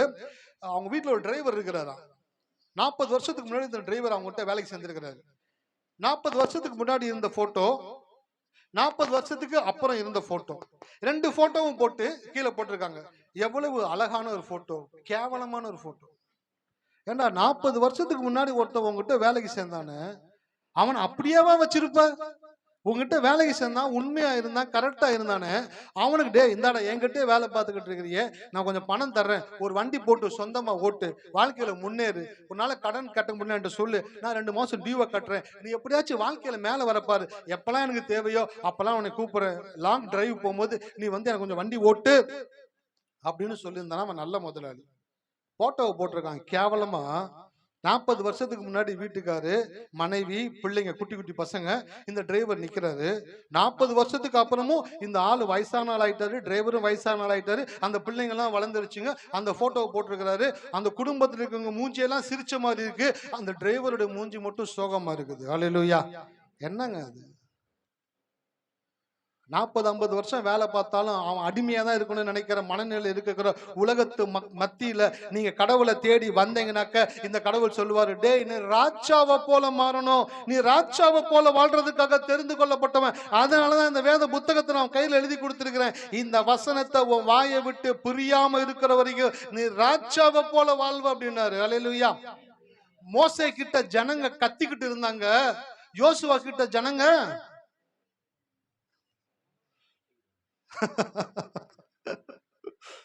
ஆமா மோசே கிட்ட கத்திக்கிட்டு இருந்தாங்க ஜனங்க. என்ன மோசே, உங்ககிட்ட மட்டும் தான் கடவுள் பேசினாரா, நீ மட்டும் தான் பெரிய இவனா, நீ அவனா அவனா அப்படியா இப்படியா கத்திக்கிட்டு இருந்தானுங்க. யோசுவா கடவுள் சொன்னாரு, நியாயப்பிரமாண புஸ்தகம் உன் வாயை விட்டு புரியாமல் இருப்பதாக இதில் எழுதி இருக்கிறவர்கள் எல்லாம் செய்யும்படி கவனமாக இரு, அப்பொழுது வழியை வாய்க்க போன்வாய், அப்பொழுது புத்திமானாய் நடந்து கொள்ளுவான்னு சொன்ன உடனே அவன் பிடிச்சிட்டான். சார், இந்த ஒரு வார்த்தை போது சார் என் வாழ்க்கையை மாத்துறதுக்கு, அதை சொல்லிக்கிட்டே இருக்கிறான். கத்திக்கிட்டு இருந்த ஜனங்க கத்திக்கிட்டு இருக்கிறாங்க. என்னாச்சு? வார்த்தை வேலை செய்யுது. ஹலோ, இருக்கீங்களா? 42 லட்சம் ஜனங்க கத்திக்கிட்டு இருந்தாங்க ஒரு மனுஷனுக்கு எதிரா. அவனுக்கு எவ்வளவு டென்ஷன் இருந்திருக்கணும் பாருங்க. ஆனா 42 லட்சம் ஜனங்களும் பொத்திக்கிட்டு இருக்கும்படி தேவன் செஞ்சாரு. ஒரு வார்த்தை 42 லட்சம் ஜனங்களே அமர்த்தி போட்டது. நான் சொல்றேன், இன்னைக்கு இந்த உலகத்துல உங்களை குறிச்சு கவலைப்படக்கூடிய ஆளு யாருமே கிடையாது, கடவுள் மட்டும்தான் கவலைப்படுவாரு. ஹல்லேலூயா. எங்க வீட்டுல இந்த அக்கா வேலை பார்த்தாங்க. சரி, 40 வருஷமா வேலை பார்க்கறாங்க. அடேங்க அப்பா, அப்ப 40 வருஷம் வேலை பார்க்கறாங்க, எவ்வளவு உண்மையா வேலை பார்த்திருப்பாங்க, எந்த திருட்டுத்தனமும் பண்ணாம வேலை பார்த்திருப்பாங்க, கரெக்டா வேலை பார்த்திருப்பாங்க. அப்ப நீ அவங்களுக்கு எப்படிப்பட்ட காரியங்களை பண்ணிருக்கணும்? மனசு வராது, மனுஷனுக்கு மனசு வராது. ஆனா இந்த தேவனுடைய இருதயம், நீங்க கோயிலுக்கு வந்து ஒரு நாள் கோயிலுக்கு வந்து அடுத்த நாள் உங்க லைஃப் பெட்டரா மாறலனாக்க இந்த தேவனுடைய இருதயம் உடையும். தேவனுடைய இருதயம் உடையும். அதான் சொல்றாரு, வருத்தப்பட்டு பாரம் சுமக்கிறவர்களே நீங்கள் எல்லாரும் என்னிடத்துல வாருங்கள், நான் உங்களுக்கு. இந்த உலகத்துல நான் சொல்றேன், நீங்க நல்லா இருக்கணும்னு எவனும் நினைக்க மாட்டான். உங்களுக்கு நல்லது நடக்கணும்னு எவனும் நினைக்க மாட்டான். நீங்க மேல வரணும்னு நினைக்க மாட்டான். நீங்க கொஞ்சமாச்சும் மகிழ்ச்சியா இருக்கணும்னு நினைக்க மாட்டான். நீங்கள் இருந்த நிலையிலேயே நிக்கணும்னு நினைச்சுதான் அந்த உலகம் ஓடிக்கிட்டே இருக்குது. ஆனா ஒரே ஒரு தேவன் மாத்திரம்தான் உங்க நிலை இன்னைக்கு இருந்ததை விட நாளைக்கு பெஸ்டா இருக்கும்னு நினைக்கிறது இந்த தேவன் மாத்திரமே. இந்த தேவன் மாத்திரமே. இந்த தேவனை பிடிச்சுக்கிட்டீங்கன்னாக்க, வசனத்தை பிடிக்க ஆரம்பிச்சிட்டீங்க அப்படின்னாக்க, நான் சொல்றேன் வெளிச்சம் கொடுக்க ஆரம்பிச்சிரும். அல்லேலூயா. இன்னைக்கு இருக்கிறத விட நீங்க நல்லா இருப்பீங்க. எத்தனை பேர் விசுவாசிக்கிறீங்க? ஆமா, இன்னை விட நீங்க நாளைக்கு நீங்க நல்லா இருப்பீங்க. அடுத்த வாரம் இன்னும் நல்லா இருப்பீங்க. அடுத்த மாசம் இன்னும் நல்லா இருப்பீங்க. ஏன் சொல்றீங்க சார் அவ்வளவு? ஏன் சார் அவ்வளவு உறுதி எப்படி உங்களால சொல்ல முடியுது? எனக்கு ஒண்ணு தெரியும். கோயில்ல வந்து உட்கார்ந்து கடவுளுடைய வார்த்தையை கேட்கிறவங்களுடைய கண்களிலேயே எனக்கு நான் பார்க்க முடியும் அவங்களுடைய வாழ்க்கைக்குள்ள தேவன் எப்படிப்பட்ட மாற்றங்களை உண்டாக்கி கொண்டு இருக்கிறார் என்று சொல்லி. ஹல்லேலூயா. இருக்கீங்களா? ஆமா, நீங்க நல்லா இருக்கணும்னு தேவன் விரும்புகிறார். ஞாயிற்றுக்கிழமை மாலை வேலையில எல்லா வேலையும் ஒதுக்கிட்டு எல்லாத்தையும் எடுத்து வச்சுட்டு வந்து உட்கார்ந்து கடவுளுடைய வார்த்தையை கேட்குறீங்களே, அந்த கடவுள் சும்மா அமுச்சிடுவான்னு நினைக்கிறீங்களா? நீங்க காலையில இருந்து நைட்டு வரைக்கும் ஒரு ஓனர்ட்ட வேலை பார்த்தா கூட நைட்டு 10 மணிக்கு ஐயா நான் கிளம்புறேன் ஐயா. என்னடா சூரியன் எப்படின்னு இறங்கிடக்கூடாது? மண்டு சூரியன் இறங்கி 5 மணி நேரம் ஆச்சு, இன்னும் சூரியன் இப்பதான் இறங்குதுன்ற. அதுக்குள்ள டைம் பார்த்துக்கிட்டே வேலை பார்ப்பல. சுருக்குன்னு பேசுறான்ல, அப்பெல்லாம் அப்படியே கூனி குறுகிக்கிட்டு இருக்கீங்கல்ல. கோயில வந்து உட்காந்து எனக்கு வார்த்தை உள்ள போகும்பொழுது நிமிர்ந்து உட்காரணும். அல்லேலூயா. இருக்கீங்களா? வெளியில கேட்கிறவன் வார்த்தை ஊசியை குத்துற மாதிரி நறுக்குன்னு குத்தி கூனி குனிஞ்சு போறீங்களா? கோயிலுக்கு வந்து கடவுள் வார்த்தையை கொடுத்தா நிமிர்ந்து உட்காரணும். நிமிர்ந்து உட்காரும் பொழுதுதான் தேவன் உங்களை தலையை நிமிர்த்தக்கூடியவராக இருக்கிறார். அல்லேலூயா. வேலை முடிஞ்சிச்சு 10 மணிக்கு, ஐயா நான் கிளம்புறேன், இதுக்கப்புறம் நான் பஸ்ஸை பிடிச்சி வீட்டுக்கு போறதுக்கு ஒரு 1/2 மணி நேரம் ஆகும். இருமா, இப்பதான் வந்திருக்கிறேன், சாப்பாடு எடுத்து வை, நான் சாப்பிட்ட பிற்பாடு போ. அப்பதான் போய் குளிப்பாங்க. என்னைக்குமே சோப்பு போட்டு குளிக்காத, அன்னைக்கு தான் சோப்பு போட்டு குளிப்போம். 10 நிமிஷத்துல வர்றவன் 20 நிமிஷம் கழிச்சு, 30 நிமிஷம் கழிச்சு இவங்க அப்படியே பசியில உட்கார்ந்துருப்பாங்க. உலகம் அப்படிதான், உலகம் அப்படித்தான். ஆனா இந்த தேவன் எப்படிப்பட்டவர் தெரியுங்களா? உங்களுக்கு பசின்னு வந்த உடனே அந்த பசி நேரத்துல அந்த ஒரே பசிக்கிற மாதிரி இருக்குப்பா அப்படின்னு சொன்ன உடனே அவருடைய இருதயம் துடிக்க கூடியதாக இருக்கிறது. ஹல்லேலூயா. ஒரு ஊழியக்காரு சுவிசேஷத்தை அப்படியே பிரசங்கிச்சுட்டே போவாராம். அங்கேயே கிடைக்கிற உணவை வாங்கி சாப்பிட்டு பாராம். ஒரு நாள் நைட்டு சாப்பாடு அவருக்கு கிடைக்கல, பீச்சில் போய் படுத்துட்டாராம். ஆண்டவரே டெய்லி சாப்பாடு கொடுத்துருவீங்க, இன்னைக்கு என்னன்னு தெரியல ஆண்டவரே நீங்க சாப்பாடு கொடுக்கல, எனக்கும் சரியா பசிக்கல இப்போ, ஆனா இன்னும் சாப்பாடு நீங்க கொடுக்கலையே எனக்கு அப்படின்னு கேட்டு போய் படுத்துட்டாராம். பசி இல்ல, சரி படுத்துட்டாரு, தேவன் சாப்பாடு கொடுப்பாருன்னு சொல்லிட்டு. அப்படியே ஆகுது மணி 10:30, 11, 11:30. வைத்த சொல்லுங்க, பசி வைத்த கிள்ளுது. அப்படியே ஸ்வைன்ட் அப்படியே உட்கார்ந்தாராம். ஆண்டவரே அப்படின்னு சொல்ல உடனே திரும்பி பார்த்தாக்க அந்த இடத்துல ஒரு 4 காலேஜ் பசங்க பர்த்டே கொண்டாடிக்கிட்டு இருக்காங்களாம். பர்த்டே கொண்டாடிட்டு இருக்கும்போது இவரை பார்த்துட்டு வந்து கூப்பிட்டுருக்காங்க ஒருத்தன், ஐயா நீங்க பாஸ்டரா? ஆமா தம்பி. ஐயா என்னுடைய நண்பருக்கு இன்னைக்கு பிறந்த நாள், கொஞ்சம் நீங்க ஜெபம் பண்ணுங்க. பசி வைத்த கிள்ளுதுடா அப்படின்னு சொல்ல முடியாது, போய் ஜெபம் பண்ணார். ஆண்டவரே இந்த பிள்ளையை ஆசீர்வதிங்கப்பா சொல்லி ஜெபம் பண்ணி முடிச்சுட்டு திருப்பி வந்து அந்த திண்டில் உட்காந்துட்டாரான். கரெக்டா மணி 11:58 கிட்ட ஆகிட்டு இருக்குது.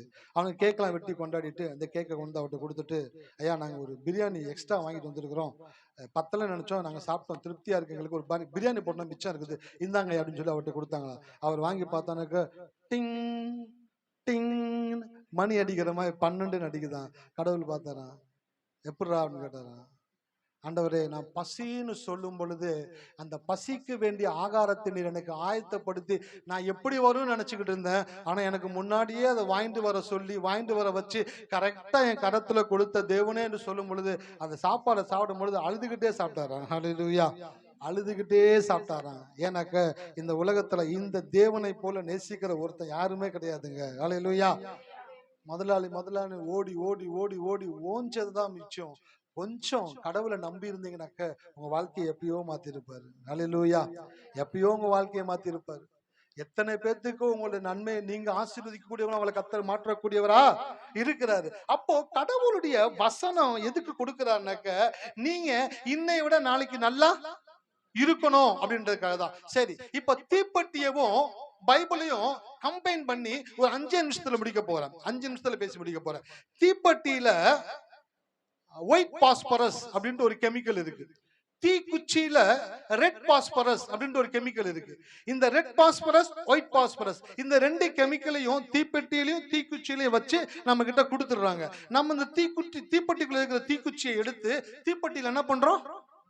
உரசும் பொழுது அந்த கெமிக்கல் ரியாக்ஷன் என்ன ஆகுதுனாக்க, அந்த தீக்குச்சி அந்த தீப்பெட்டி அட்டையில பட்ட உடனே அதுல இருந்து அந்த கெமிக்கல் ரியாக்ஷன் மாறி நெருப்பு வரக்கூடியதாக இருக்கிறது. அப்ப அந்த தீக்குச்சியை கொளுத்தின உடனே 2 வருது. அந்த தீக்குச்சியில இருந்து 2 வருது. ஒண்ணு நெருப்பு, இன்னொன்னு வெளிச்சம். அல்லேலூயா, இருக்கீங்களா? ஆமா, தீப்பெட்டியில் இருக்கிற தீக்குச்சியை எடுத்து கொளுத்துனீங்கன்னாக்க நெருப்பும் வரும், வெளிச்சமும் வரும். நெருப்பு எதுக்கு? அழிக்கிறதுக்கு. வெளிச்சம் எதுக்கு? ஆக்குறதுக்கு. நெருப்பு அழிக்கும் சக்தி, வெளிச்சம் ஆக்கும் சக்தி.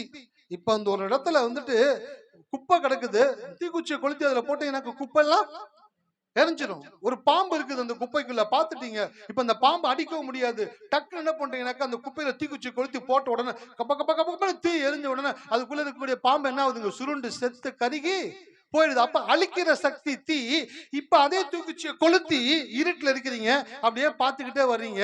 மேடு எது, பள்ளம் எது, எந்த இடத்துல சுவிட்ச் பாக்ஸ் இருக்குது, எந்த இடத்துல கதவு இருக்குன்ட்டு அது உங்களுக்கு வெளிச்சத்தை கொடுக்குது. ரெண்டையுமே செய்யக்கூடியது தீக்குச்சி. வெளிச்சத்தையும் கொடுக்கும், நெருப்பையும் கொடுக்கும். அப்ப தீப்பெட்டிக்குள்ள இருக்கக்கூடிய தீக்குச்சிக்குள்ள தேவன் நெருப்பையும் வெளிச்சத்தையும் வைத்திருக்கிறது எப்படியோ, அப்படியே இந்த வேத புஸ்தகத்துக்குள்ள இருக்கக்கூடிய வசனங்கள் நெருப்பையும் வெளிச்சத்தையும் கொடுக்கக்கூடியதாக இருக்கிறது. ஹல்லேலூயா, இருக்கீங்களா? எப்படி தீப்பெட்டியை ஓபன் பண்ணி தீக்குச்சியை எடுத்து ஸ்டைலா கொளுத்துறீங்களோ, அதே போல பைபிளை எடுத்து, பைபிள் இருக்கிற வசனங்களை எடுத்து வாயை திறந்து நீங்க சொன்னீங்க அப்படின்னாக்க 2 காரியத்தை பண்ணும் வசனம். வசனம் ஒண்ணு அழிக்கும் சக்தி, இன்னொன்னு ஆக்கும் சக்தி. எதை அழிக்கும் தெரியுங்களா? உங்களுக்கு எதிரான காரியங்களை எல்லாம் அழிக்கும். அதான் வேதத்துல போட்டிருக்குது, உனக்கு விரோதமாய் உருவாக்கப்படும் எந்த ஆயுதமும். அப்ப அந்த வசனத்தை எடுத்து சொன்னீங்கன்னாக்க நெருப்பு. வசனம் நெருப்பு.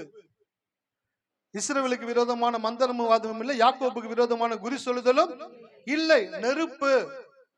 அவங்களுக்கு ஏதோ பண்ணிருக்கான்னு நினைக்கிறேன். இல்லைன்னா உங்க வாழ்க்கையில் இவ்வளவு கஷ்டம் வருமா? எப்படி வாழ்ந்த குடும்பம் நீங்களா, இப்படி இருக்கிறீங்களே, உங்க வாழ்க்கையில ஏதோ பண்ணிட்டாங்க யாரோ அப்படின்னு சொன்ன உடனே மந்திரவாதியை தேடி ஓடக்கூடாது, பாபாவை தேடி ஓடக்கூடாது. அங்க ஒரு பாய் இருக்கிறாரா, அந்த பாய் வந்துட்டு விளக்கமாத்த எடுத்து அடிச்சாருனாக்க எப்படிப்பட்ட பேயும் ஓடிடுமா? அந்த பாபாவை போய் பார்க்கலாம், அந்த பாயை போய் பார்க்கலாம். எந்த பாயும் பார்க்க தேவையில்லை. கடவுளுடைய வார்த்தையை எடுத்து தீப்பெட்டியில் இருக்கிற தீக்குச்சி எடுத்து கொளுத்துற மாதிரி பைபிள் இருக்கிற வசனத்தை எடுத்து கொளுத்துங்க. கொளுத்தும் பொழுது அது எரிக்கும். எதை எரிக்கும்? உங்களுக்கு எதிரான அனைத்தையும் எரிக்கும். நிறைய பேர் எனக்கு விரோதமா செயல்பட்டுக்கிட்டு இருக்காங்க சார். நிறைய பேர் எப்படினாலும் என்னை சிக்க வச்சிடணும், எப்படினாலும் நான் கெட்டு போயிடணும், எப்படினாலும் நான் நல்லா இருக்க கூடாது, என் தலை தூக்க கூடாதுன்ட்டு கொல்ல பய வேலை பார்த்துக்கிட்டு இருக்காங்க சார். அப்படியா? ஒவ்வொருத்தரையும் தனித்தனியா டீல் பண்ண வேணாம், மொத்தமா டீல் பண்ணுவோம். மொத்த பேரையும் ஒரே இடத்துல கொண்டு வந்து கர்த்தர் செய்வார். எப்படி செய்வார்னாக்க, உனக்கு விரோதமாய் உருவாக்கப்படும் எந்த ஆயுதமும் வாய்க்காதே போ. வசனத்தை சொல்லுங்க. வசனத்தை சொன்னீங்கன்னாக்கா அழிக்கிற சக்தி, உங்களுக்கு எதிராக வருகிற அனைத்தையும் அழிக்கும். 2வது ஆக்கும் சக்தி, வெளிச்சம் கொடுக்கும். வெளிச்சம் கொடுக்குதுனாக்க நீங்க இருட்டுல இருக்கிறீங்க. என்ன இருட்டுல இருக்கிறீங்க? வாழ்க்கையில ஒரு டெசிஷன் எடுக்க முடியாம இருக்கிறீங்க, ஒரு முடிவு எடுக்க முடியாம இருக்கிறீங்க, ஒரு காரியத்தை செய்ய முடியாம இருக்கிறீங்க, நல்ல ஒரு விஷயத்தை செய்ய முடியாம இருக்கிறீங்க. இப்ப நீங்க என்ன பண்ணணும்னாக்க, அந்த தீப்பெட்டிலிருந்து தீக்குச்சி எடுத்து கொளுத்துறது போல பைபிள்ல இருந்து வசனத்தை எடுத்து வாயை திறந்து சொல்லுங்க.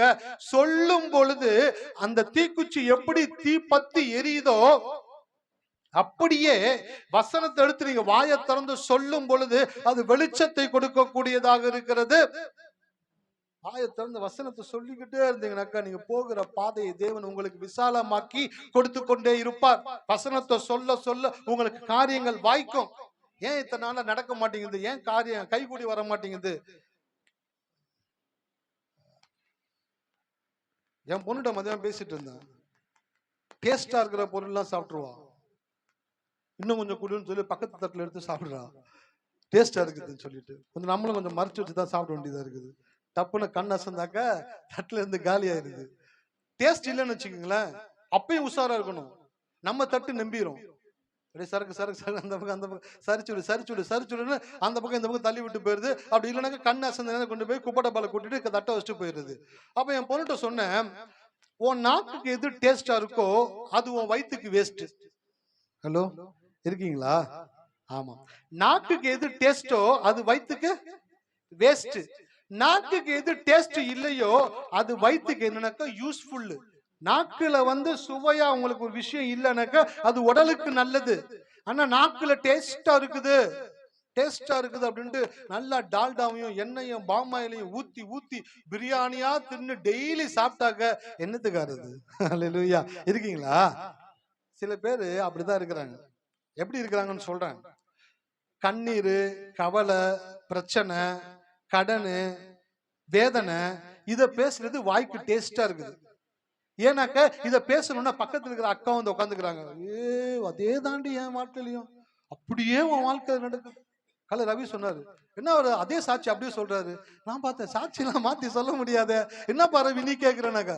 ரவி சொன்னாரு, என்னங்க அவர் சொன்ன சாட்சி இவர் சொல்றாரு. எப்பா ரெண்டு பேருமே வராதாயா, நீ ஏன் போட்டு இந்த மாதிரி பண்ற அப்படின்னும் போது எனக்கே ஒரு மாதிரி இதாயிடுச்சு. சுரேஷன் சொன்னாரு, சாட்சியை மாத்தி எல்லாம் சொல்ல முடியாதுப்பா, அதே சாட்சி தான் சொல்லணும் அப்படின்னாரு. அவர் சொன்னாரு, ஏங்க பிச்சு பிசுறாம அப்படியே சொல்றாரு.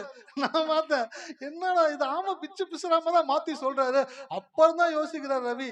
ஆனா நான் அன்னைக்கு இந்த பிரச்சனைல இருந்தேன். இந்த ஒரு பிரச்சனை நடந்து 10ஆம் ஆண்டு கூட்டம் நடக்கும் பொழுது அந்த ஊழியக்கார மூஞ்சி நான் சரியா பார்க்கல. நான் பிரச்சனை இருந்தனால அவரை நான் பார்க்க முடியாதனால அவர் தான் இவரும் எனக்குள்ள கன்ஃபியூஷன் ஆயிடுச்சு. அல்லேலூயா. இதெல்லாம் தெரியலன்னு சொல்லிட்டு சொல்ல வர்றாரு. அப்ப நான் சொல்றேன், டேஸ்ட், அந்த தப்பான வார்த்தை பேசும்போது டேஸ்டா இருக்கும். எத்தனை பேர் அனுபவிச்சிருக்கீங்க? சாவுக்குலாம் வந்துச்சுனாக்க ஒரு கும்பல் வரும், அதுக்குன்னே செலக்ஷன் பண்ணி வச்சிருப்பாங்க பாட்டிங்களை. யாருன்னே தெரியாது, அழுதுக்குன்னே வருங்க. யார் செத்தா என்ன, ஒண்ணுல யாரு வர சொன்னது? இப்போ கேள்விப்பட்டோம்பா.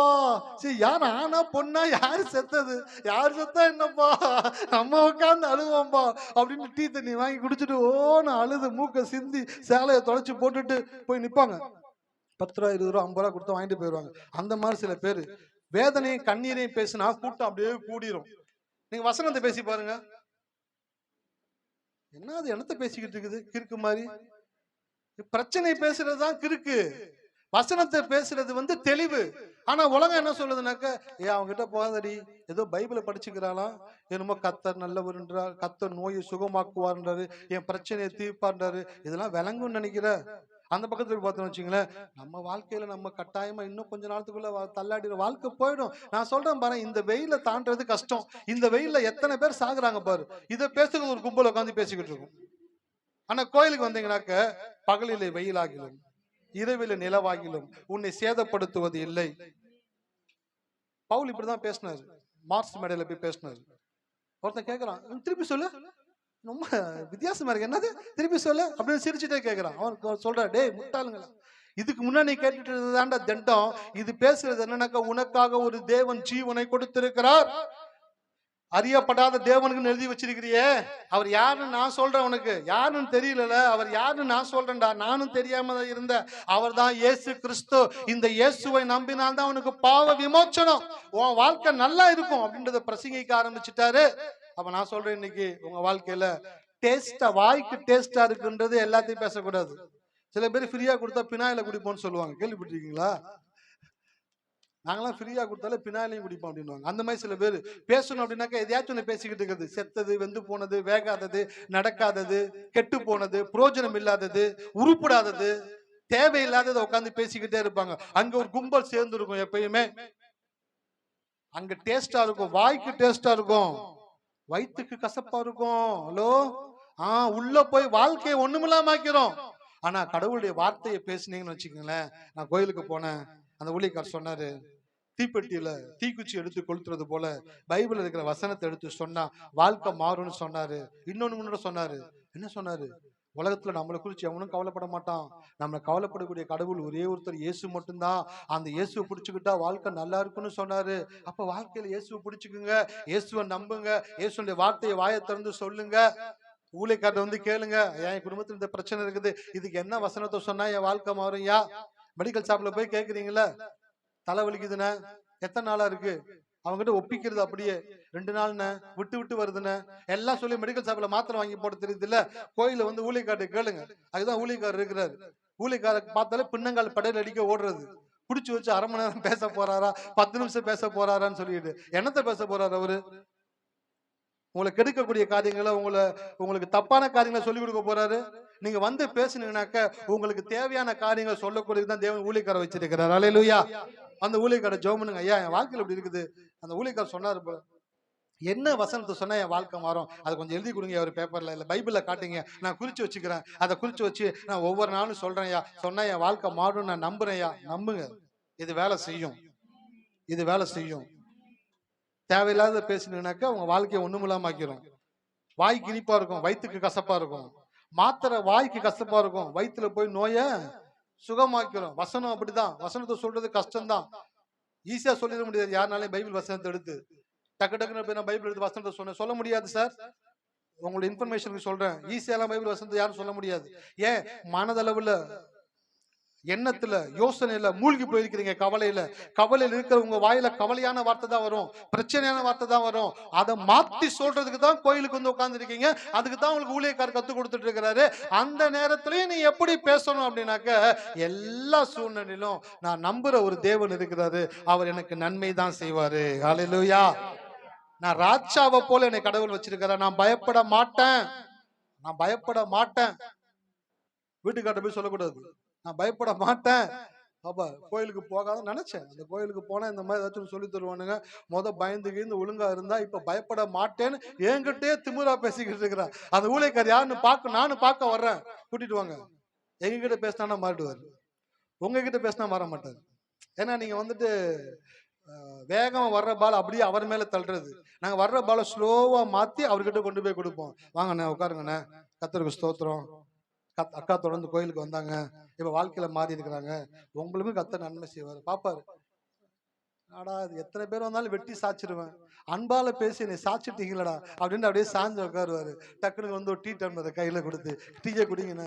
ஐயோ இது வேற கொடுத்து என்ன கொள்றாங்களே.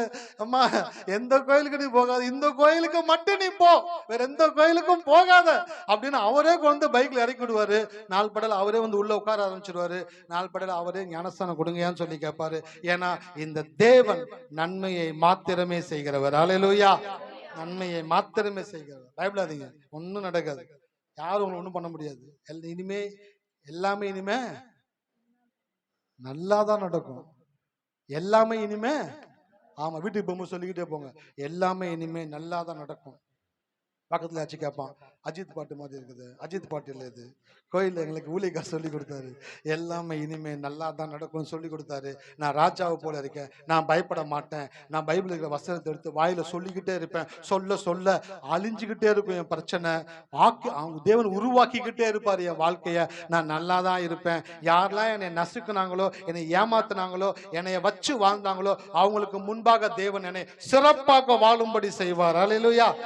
உங்களை வச்சு செஞ்சாங்கல்ல, அவங்கள ஃபுல்லா தேவன் உங்கள் மூலமா அவங்கள வச்சு செய்வாரு. அல்லேலூயா. யோசேப்பை வச்சு செஞ்சானுங்க, யோசேப்பை வச்சு செஞ்சானுங்க. தூக்கி குழியில போட்டானுங்க, அடிமையா வித்து போட்டானுங்க, ஜெயில போட்டானுங்க. பார்த்துக்கிட்டே இருந்தான். எல்லாரும் எவ்வளவு செய்றீங்களோ செய்யுங்கடா, எல்லாம் செய்யுங்கடா. தலைவர் ஒருத்தர் இருக்கிறாரு, அவர் செய்வாரு. அப்ப நான் யாருன்னு காட்டுறேன்னு தூக்கி கொண்டு போய் உட்கார வச்சாரு பாருங்க, மேல ஒரு இடத்துல. அவன் செய்யணும்னு நினைச்சா ஊருப்பட்ட பேரை செஞ்சிருக்கலாம், ஆனா ஒருத்தனை கூட அவன் செய்யல. ஏன்னா அவனுக்கு தெரியும், நீங்க எல்லாம் செஞ்சனாலதான் என்னை கடவுள் இங்க உட்கார வச்சிருக்கிறாரு. ஹல்லேலூயா. எத்தனை பேர் உங்களை எதிர்க்கிறாங்களோ அது எதை காட்டுனாக்கா, அத்தனை பேருக்கும் மேல அவங்களை தேவன் உயர்த்த போறாரு. உங்களை உயர்த்தி கொண்டு போய் மேல உட்கார வைக்க போறாரு. அதுக்கு ஒன்னே ஒண்ணு பண்ணுங்க, கடவுளுடைய வார்த்தையை விசுவாசிங்க. வாயை திறந்து சொல்லிக்கிட்டே இருங்க, வசனத்தை சொல்லிக்கிட்டே இருங்க, வாயை திறந்து சொல்லிக்கிட்டே இருங்க. கர்த்தர் என்னுடைய ஜீவனா இருக்கிறார், என்னுடைய பலனா இருக்கிறாரு, நான் கடன் வாங்குவதில்லை, நான் கடன் கொடுப்பேன், என்னை கர்த்தர் உயர்த்துவாரு, நான் மேன்மையா இருப்பேன், நான் ஆசீர்வதிக்கப்பட்டிருப்பேன், என் வீட்டுக்காரருடைய வேலை நல்லா தான் நடக்கும், அவர் நல்லா தான் சம்பாதிப்பாரு, நாங்க நல்லா தான் இருப்போம், எல்லா ஜனங்களுக்கு முன்பாக தேவன் எங்கள் தலையை உயர்த்துவார். பேசுங்க சார், வாயை திறந்து பேசுங்க. மத்தவன் என்ன நினைப்பான்னு பாக்காதீங்க, மத்தவன் என்ன வேணா நினைச்சிட்டு போட்டோம், நீங்க பேசிக்கிட்டே இருங்க, உங்க வாழ்க்கையை தேவன் மாத்திக்கிட்டே இருப்பார். கண்களை மூடுவோமா? நன்றி ஆண்டவரே. ஹல்லேலூயா.